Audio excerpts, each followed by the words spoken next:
everyone, and welcome to a new video in which I will be teaching you the easiest ways to get apples. At the end of the video, you will have a video that will teach you how to get enchanted apples. So let's get started. How to get regular apples?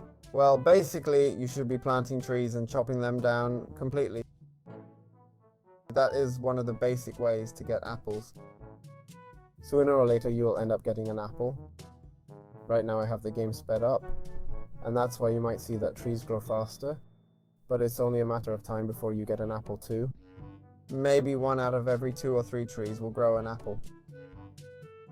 If you have really bad luck, truly, do not despair. It's not worth it. As you can see, I got an apple there. What other method could be more effective than this? This one that I have just shown you. Well, it is nothing more nor less than the act of using peasant villagers. These types of villagers look like this. You can find them in villages, and as you can see, normally the afternoon trade is apples. So, your only task in this case is to find a village.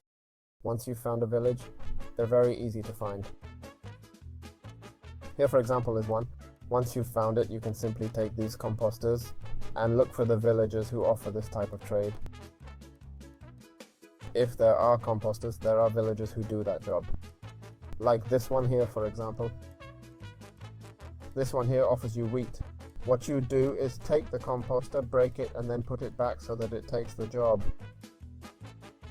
There it is. I took it. You're not interested in the trade it gives you. You're going to put it in the trash. In this case, what we would be interested in is beets. So we would do this until we get beets. And there it is. We have beets.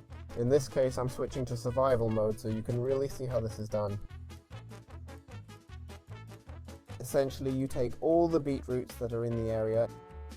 Usually the village has one or several crops afloat. Obviously in your village there's no need to have beetroots. If they have potatoes, then pick the potatoes and replant them, because you're probably going to need them. They are taking our beetroots. I really like that, but oh well. What we're going to do is trade with him. He's nearly at maximum level. We might need to spend a few emeralds and repeat this cycle until eventually we have him leveled up, and we can trade the apples with him. In this case, I was unlucky that the villager just harvested what he'd grown, but over time, you'll have an infinite source of apples without having to farm at all, which I think is much smarter. In fact, if you allow me, I'm going to speed up the game so that these crops grow instantly, and in this way, I'll be able to show you a little bit of what the process would really be like. We would simply wait for this to grow little by little until we level up the villager. We would flatter the villager, trade with the villager, and so, yes, we would have 8 apples. Very, very easy. If you want to accelerate this process, you can use the seeds and put them in the composter, for example, and turn your leftover seeds into bone powder. But as you can see, there are already many seeds here. There, for example, we would have made our first bone powder, and in this case the villager has picked it up. But you take the bone powder and put it directly into the crops. And as time passes, you'll get, as I have told you, infinite apples and apples without any kind of problem. So that's it for this tutorial. I'll leave you with the enchanted apple, and I'll see you in the next one. Ciao, ciao.